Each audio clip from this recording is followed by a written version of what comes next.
Nous tous, nous connaissons l'histoire de Jacob. C'est par lui que toute cette multitude que nous sommes a découlé. Mais Jacob n'était pas, durant très longtemps, dans l'attitude et dans la posture qu'il fallait. Jacob, certes, il avait la promesse, mais Jacob n'était pas dans la maturité de porter la promesse. Et cela est très souvent nos cas. Personne ne naît avec les aptitudes pour marcher dans la promesse ou porter le fardeau qui incombe la promesse. Parce que la promesse incombe toujours le fardeau. Vous savez, sur cette terre, il y a toujours un prix à payer pour chaque chose. Si nous sommes sauvés, c'est parce que Dieu a payé un prix. Pour nous, c'est une grâce, mais pour Dieu, il y a un prix qui a été payé. Et c'est le cas. Chaque promesse que tu as à recevoir va te faire entrer dans une dimension quelconque, d'où dans laquelle il y aura de fardeau. Alors que Jacob, la Bible nous le présente. Nous allons lire dans le livre de Genèse. Je vais commencer d'abord partant par sa naissance. Genèse 25, nous allons lire le plus vite possible. Genèse 25, 21 à 23. Je lis par le nom puissant de Jésus-Christ. Amen. J'espère que vous n'êtes pas glacés. C'est vrai qu'il fait froid et nous sommes en Russie. Et je crois que vous trouvez que cela est normal et que vous battez à prendre l'idée. Amen. Isaac implora l'Éternel. Je lis Genèse 25, 21 à 23. Isaac implora l'Éternel pour sa femme, car elle était stérile, et l'Éternel exauça Rebecca, sa femme devint enceinte. Les enfants s'est heurté dans son sein, et elle dit, s'il en est ainsi, pourquoi suis-je enceinte? Elle alla consulter l'Éternel, et l'Éternel lui dit, deux nations sont dans ton ventre, deux peuples se sépareront aux sorties de tes entrailles. Un de ces peuples sera plus fort que l'autre, et le plus grand sera assujetti au plus petit. Alors que Jacob n'est pas encore sorti, il y a déjà ces paroles qui sont prononcées par Dieu lui-même. J'apprécie la sagesse que Rebecca a démontrée en allant vers Dieu pour savoir qu'est-ce qui se passe dans son ventre. Ceci n'est qu'une parenthèse. Quand quelque chose ne va pas dans ta vie, apprends à t'approcher de Dieu. Apprends à t'approcher. Vous savez, j'aime le Saint-Esprit parce qu'il est celui qui me répond le plus vite possible. Il est celui dont, quand je cherche même à adorer, Dieu répond. Alors, juste une parenthèse sans vouloir aller trop loin. Sachez que s'il y a un petit, ça ne va pas, qui se manifeste dans ta vie, mets tes genoux à terre, demande à Dieu. Amen. Alors, je vais continuer à lire, toujours dans cette présentation de Jacob. Je vais aller prendre 27 et 29, je lis par le nom puissant de Jésus-Christ. Ses enfants grandirent, Ésaü devint un habile chasseur, un homme de champ, mais Jacob fut un homme tranquille, qui restait sous le tente. Isaac aimait Ésaü parce qu'il mangeait du gibier et Rebecca aimait Jacob. J'aime le verset 29. Comme Jacob faisait cuire un potager. Je peux me limiter juste à la partie A de ce verset. Jacob, il va naître dans une famille où il y a l'opulence. Si on parle de leur époque, dans une famille riche. Isaac avait certainement de serviteurs. Par quelle folie un garçon peut naître dans une famille où il y a assez de serviteurs et de servantes et qui s'assoit pour commencer à cuisiner? Ah non! Si moi particulièrement j'ai appris à cuisiner, c'est parce qu'il n'y avait pas de bonne et que je devrais aider ma mère, mes deux mères que j'ai eu à avoir. Mais le cas de Jacob est incompris. Qu'est-ce qui se passe pour qu'il soit un homme qui reste toujours sous la tente? Un homme qui doit s'arranger à devenir le gérant peut-être de tout cet héritage. Et ce dernier ne va pas fonctionner de la sorte. Jacob a certes la promesse d'être celui qui va dominer sur son frère, mais son allure n'est pas celle qui convient. Mes frères, dans nos vies, il y a des promesses et donc il y a une très grande différence entre nos allures et ces promesses-là. Oh oui, Dieu t'a promis des choses. Dieu veut t'amener à une grande destinée. Mais ton attitude et ton caractère ne concordent pas à cela. Et c'était le cas de Jacob. Et quand on dit de Jacob un homme tranquille, laissez-moi vous dire, je crois qu'il était un homme naïf, qu'il était un homme fainéant. Parce qu'un enfant qui se prend pour un héritier va dire non, pourquoi je vais cuisiner aussi longtemps qu'il y a des servantes? Pourquoi? Et comment? Si tous les garçons pouvaient sortir, je ne sais pas, à leur époque, peut-être qu'il n'y avait pas le foot. Et lui ne sortait pas pour aller jouer au foot. Et comprenez que dans nos maisons, s'il y a un jeune garçon qui ne sort jamais de la maison, on le traite de timide. Effectivement, Jacob était quelqu'un de timide, selon ce qui est écrit. Sa tranquillité démontre quelqu'un qui n'était pas vigoureux.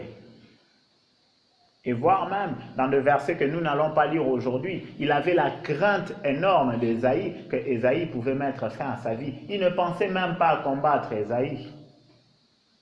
Or, un homme lui est apparu la nuit quand il faisait traverser sa famille de l'autre côté de la bord de crainte qu'Ésaïe puisse le tuer. Il a lutté avec cet homme-là qui était un inconnu.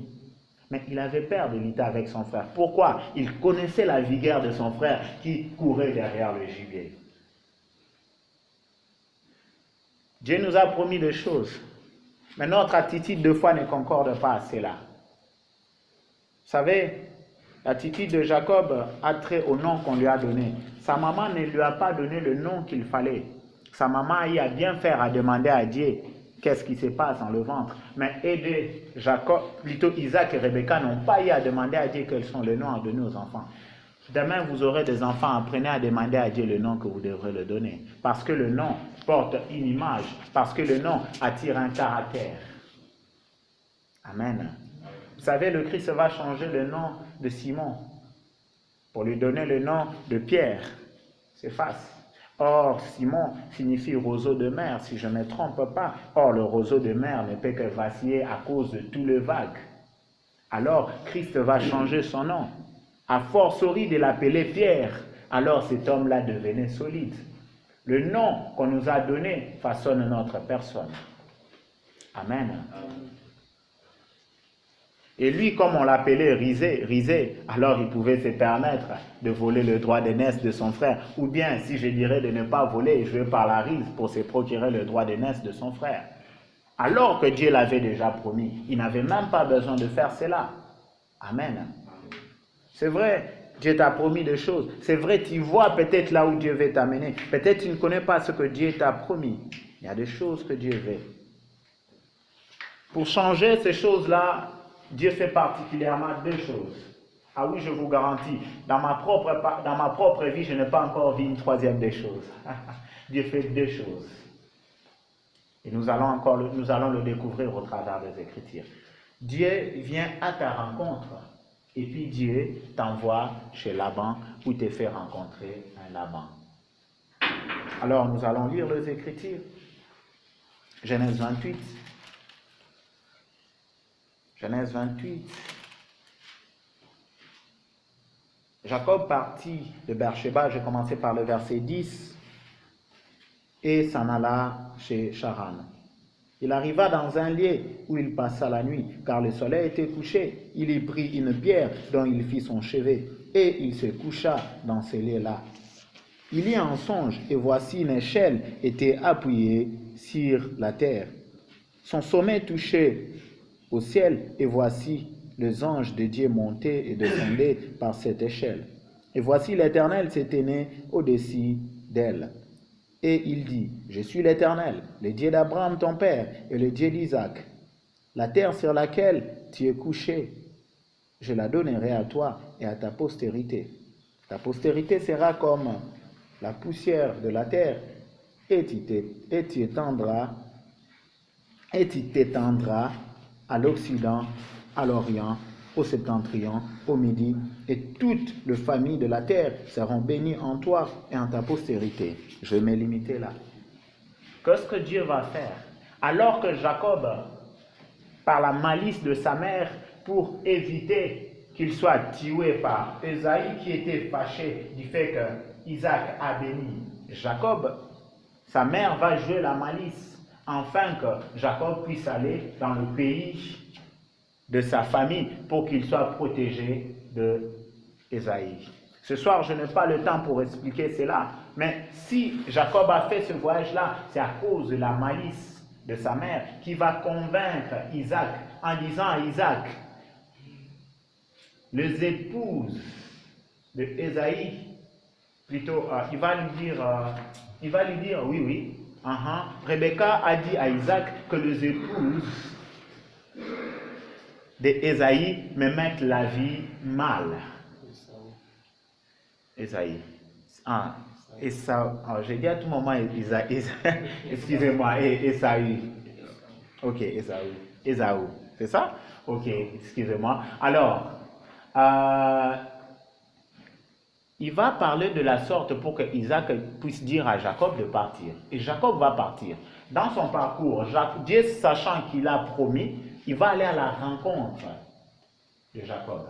Je ne sais pas si dans ta vie, tu n'as jamais connu une rencontre particulière avec Dieu. Si tu ne l'as jamais connu, sache-le que tu es encore très loin de commencer vraiment à vivre la transformation de ta personne. Jacob l'a connu et Dieu lui a parlé. Il lui a dit d'où il veut lui amener. Alors, d'où il veut lui amener et de devenir le père de plusieurs nations. Mais pour y arriver, il doit le façonner, afin d'être capable d'éduquer ces nations-là, afin d'être à mesure de donner le bon. Car jusque-là, Jacob ne donnait pas le bon. Il n'a créé qu'un conflit avec son frère. La toute première des choses, c'est de rencontrer Dieu. Et je prie le bon Dieu pour ceux qui n'ont pas encore rencontré Dieu, que vous puissiez le rencontrer même aux divers de nos réunions. Et là, je parle de rencontrer Dieu d'une manière particulière, car Jacob a rencontré Dieu d'une manière particulière.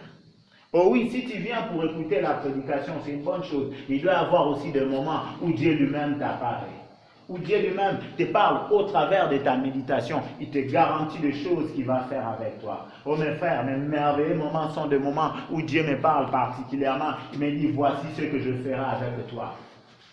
Il m'arrive de faire des prières pour d'autres sujets. Et Dieu, quand il ne me répond pas à ces sujets-là, il me dit simplement, voici ce que je veux faire avec toi. Quand Dieu lui-même te parle, ça te rassure. Tu sais qui est ton patron. Amen. C'est la toute première des choses, rencontrer Dieu. Rencontrer Dieu, ça laisse de traces. Rencontrer Dieu te pousse à être son adorateur parce que tu as vu la face de gloire de Dieu. Tu commences à le connaître, car plus tu connais Dieu, plus tu deviens un adorateur. Et Jacob, le plus vite possible, il va adorer Dieu en élevant l'autel.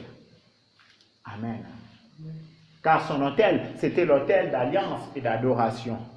Parce qu'il a reconnu que Dieu était enseigné là. Il donna à ce lieu-là le nom de Bethel. Mes frères, c'est la toute première des choses. Si je dois donner un thème à ce message, je dirais Jacob soit un homme. Je prie le bon Dieu que notre sœur Alexia puisse aussi tirer quelque chose de cette notion qui est partagée ce soir. Parce que plus je parlais de Jacob, plus il y aura un caractère masculin dans ce message. Amen. Je répète, la première des choses que Dieu fait quand il veut nous faire entrer dans notre destinée, il vient à notre rencontre.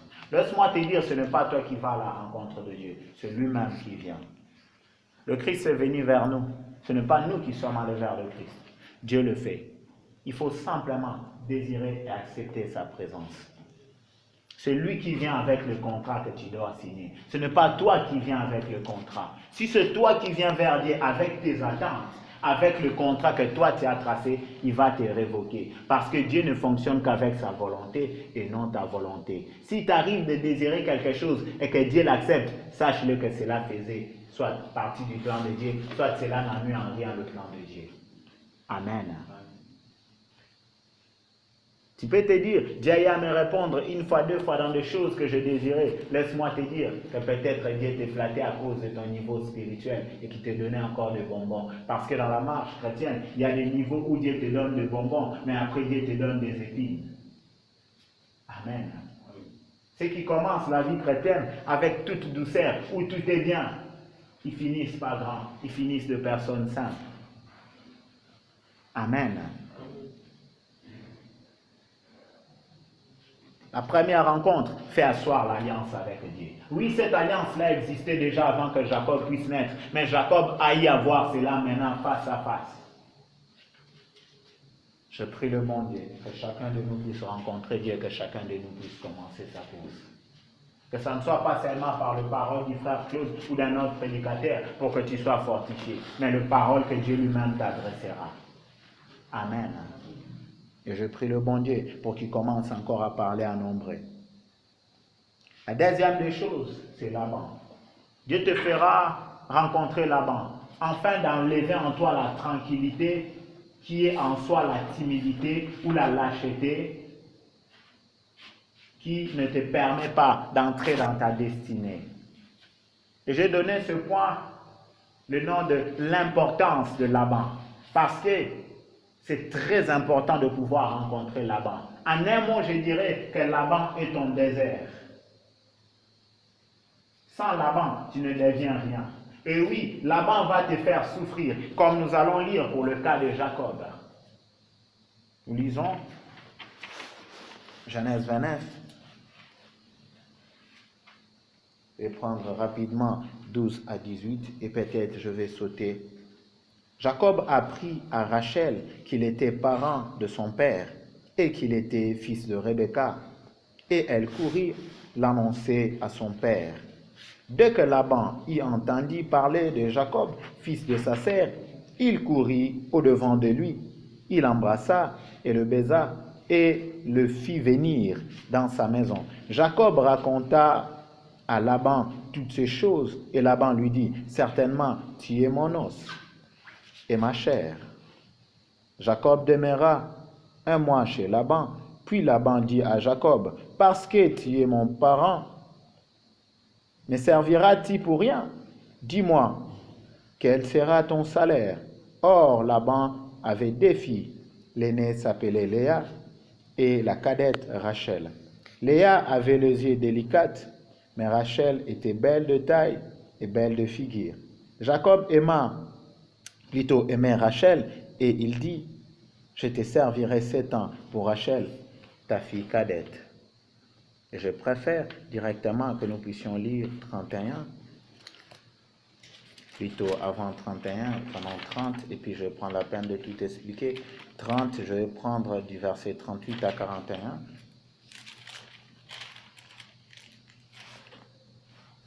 Ok, je lis par le nom puissant de Jésus-Christ.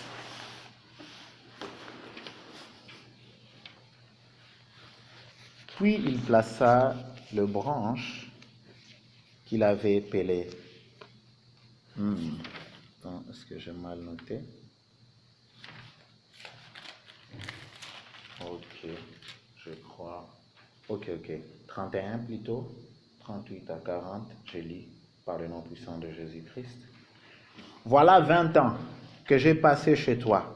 Tes brebis, tes chèvres n'ont point avorté. Je n'ai point mangé des béliers de ton troupeau. Je ne t'ai point rapporté de bêtes déchirées. J'en ai payé le dommage. Tu m'aurais demandé ce qu'on m'est volé de jour et ce qu'on m'est volé de nuit. La chaleur m'est dévorée pendant le jour, le froid pendant la nuit et le sommeil fuyait de mes yeux. Voilà 20 ans que j'ai passé dans ta maison. Je t'ai servi 14 ans pour tes défis, 6 ans pour ton troupeau, et tu as changé 10 fois mon salaire. Amen. Le verset 42, je vais lire comme ajout. Si je n'eusse pas eu pour moi le Dieu de mon père, le Dieu d'Abraham, c'est lui que craint Isaac, tu m'aurais maintenant renvoyé à vide. Dieu a vu ma souffrance et le travail de mes mains. Hier, il a prononcé son jugement. Amen. Alors, je vais expliquer ceci. Et je crois que ces quelques versets que je lis font un peu la suffisante. La toute première tranche de versets que je lis nous parle de cette rencontre. Et nous parle aussi du fait que Jacob a aimé Rachel. Et elle nous parle aussi là, la tranche du départ de Jacob. Jacob va à la rencontre de Laban. Laban est son oncle. Laban, c'est un bon père. Mais Laban, c'est un oncle rigoureux et méchant. Un oncle risé. Un oncle qui sait que la présence de Jacob a amené la bénédiction chez lui. Il veut retenir le plus Jacob et le faire partir à vide. Il a changé le salaire de Jacob à 10 reprises. Et par le verset que je viens de lire, vous avez remarqué que Jacob dit, il n'a jamais mangé, même de brebis. Comment un homme peut travailler 20 ans étant un éleveur de ces brebis-là et faire tout le 20 ans sans même manger? Et on lui faisait payer tout ce qui était volé. Il a détaillé ses souffrances pendant ces 20 ans-là. Il a dit qu'on a changé son salaire à 10 reprises. Vous comprenez que tu travailles chez ton oncle, mais il change ton salaire à 10 reprises. Et ce qui est grave encore, et ça fait partie déjà de la naïveté de Jacob. C'est la partie que je trouvais que ça ne concernait pas trop Alexia. Vous savez, quand on aime, nous sommes prêts à payer tout. Et Jacob, il ne sait pas estimer que 7 ans, c'est beaucoup. Je ne sais pas, je ne nie pas que quand on aime, on est capable de payer même 50 ans de nos vies pour rester toujours avec la même femme ou pour épouser la même femme. Parce que Dieu a payé le prix fort. Quand on aime, on ne voit plus combien ça coûte, mais on s'est dit, je vais m'en procurer à tout prix. Et Jacob lui-même, il va proposer de travailler 7 ans pour épouser Rachel. Mon frère, dans le jour d'aujourd'hui, tu vas travailler pendant 7 ans pour réunir l'argent de la dot pour épouser la femme. Jacob a un problème sérieux d'estimation. Pourquoi? Il n'a jamais travaillé toute sa vie pour un gain qu'il devrait obtenir comme ça en espèces. Oh oui, l'amour est une bonne chose. L'amour rend aveugle. Ça, c'est une réalité. Nous ne pourrons jamais le contredire. Mes frères, soyez prêts à cela. Et soyez prêts à payer le prix que vous ne pourrez jamais compter ou estimer pour réellement obtenir la femme qui doit marcher avec vous. Mais je trouve que Jacob a un problème sérieux d'estimation. Et le père de Rachel va jouer de cela pour lui bouffer de autres 7 ans. En faisant quoi? En lui donnant Léa, à la place de lui donner Rachel. Mais quand Laban va lui répondre, il va lui dire, il n'est pas de coutume chez nous de donner la petite sœur avant la grande sœur. Alors, lui, Jacob qui a fait 7 ans là-bas, pourquoi il n'a pas connu ce us et coutume de cet endroit-là? À cause de sa naïveté. Pourquoi? Tu veux t'engager à épouser une femme, mais tu ne fais pas de recherche. Sa beauté tellement t'a frappé, tu ne regardes plus les coutumes et le pratique qu'il y a là-bas. Or, là-bas était un homme qui pratiquait l'idolâtrie. Au point même que Rachel avait volé ses téraphim. Vous savez, la mort de Rachel est précipitée à cause du fait que Jacob va prononcer une parole de malédiction, va dire quand Laban va le suivre, que celui qui a pris tes affaires puisse mourir. Et Laban avait cherché, il n'avait pas trouvé, mais cette parole-là avait fonctionné. Cette parole-là avait fonctionné. Oui, la beauté a frappé sur ses yeux, il n'a plus bien estimé. Mais le message de ce soir s'attelle sur les souffrances que Jacob a connues. À quoi ça a servi ces souffrances-là? À rendre Jacob un travailleur. À rendre Jacob un bosseur. Il a bossé 7 ans. Et puis 7 ans. Durant les 14 ans, s'il gagnait, c'était peut-être la nourriture pour ses enfants. Et je suis même dans la honte dans sa place. Parce que le 14 ans, il a fait, c'était pour payer le dot. Alors, c'est que c'est Laban qui nourrissait ses enfants et ses femmes jusque-là. Parce qu'on dit qu'il a travaillé pour ces 2 femmes-là pendant 14 ans. Et lui-même, il dit qu'il n'a jamais mangé de gibier. C'est que lui et toute sa maison et les enfants qui naissaient étaient nourris par leur grand-père. Vous comprenez que tu grandis, tu avances en âge, mais tu habites chez ton beau-père et c'est lui qui nourrit dans tout. Et ces 14 ans-là vont le bousculer parce que ce sont des 14 ans de souffrance. ou le froid le fouettait. Lui qui aimait rester dans la tente, dans le chaud, en train de cuisiner. Mon frère, laisse-moi te dire que Dieu va te faire tressaillir au travers des circonstances qu'il va placer devant de toi. C'est là pour objectif t'amener à entrer dans ta destinée. Mes frères, je vous parle de choses que je vécu. Si je parle de ce message, c'est parce que j'en ai vécu et je connais des souffrances et je continue d'en connaître. Et ces souffrances-là ont pour objectif de te permettre à porter le fardeau, à réaliser ce que Dieu t'a appelé à réaliser. Si un homme, on a changé son salaire à 10 reprises, imaginez-vous combien il se sentait humilié. Et si on pouvait changer son salaire à 10 reprises, c'est qu'il était lâche. Sa sagesse et ses capacités vont commencer à se démontrer encore quand il a eu 6 ans au-dessus et qu'il a voulu partir. Son beau-père l'a retenu et là, le Seigneur va l'aider. C'est là qu'il va demander un salaire.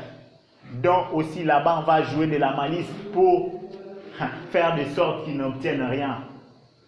Et Dieu va lui montrer en songe comment faire. Un ange plutôt lui a apparu en songe et lui a parlé qu'il doit mettre de pélage, qu'il doit faire ceci, cela, pour qu'il y ait de brebis qui vont naître. Et c'est là qu'il va obtenir un bon salaire. Mais durant tout le reste des années, il ne faisait que souffrir, il ne faisait qu'en dire.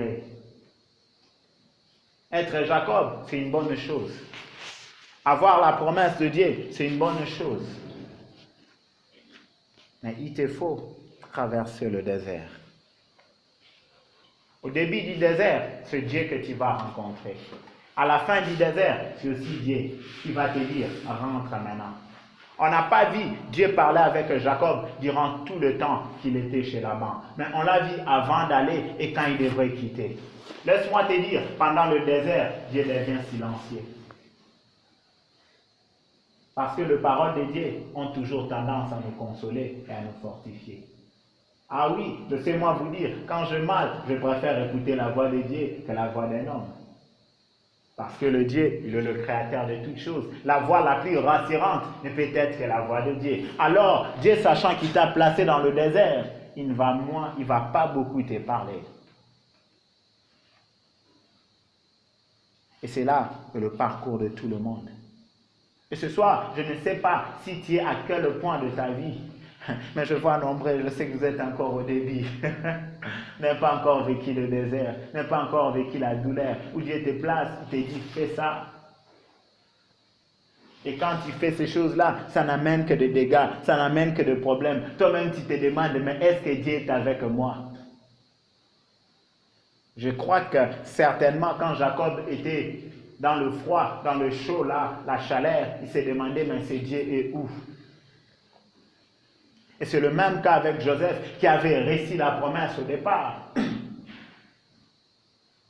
mais qui devrait passer par le désert, être vendu comme esclave, et être même accusé de viol, et plutôt de, presque ça, et d'être emprisonné.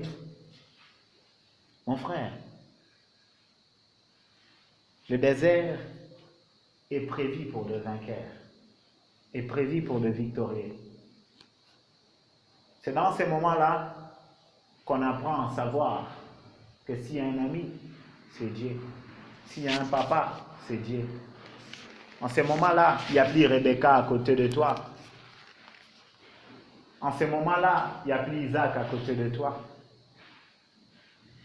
Et nous tous, nous sommes appelés à passer par là. Au moins que Dieu ne puisse pas t'appeler à de grandes choses. Et comment s'achève cette histoire? Par le fait de reconnaître que c'est Dieu qui a pourvu. Mon frère, tu peux être victorieux de plusieurs choses. N'oublie pas que c'est Dieu. N'oublie pas que c'est Dieu. N'oublie pas. Et même si on parlerait de la sanctification, l'une des choses que j'aime le plus, c'est Dieu qui nous sanctifie. C'est Dieu qui nous sanctifie. Je vais t'inviter à t'élever et à prier.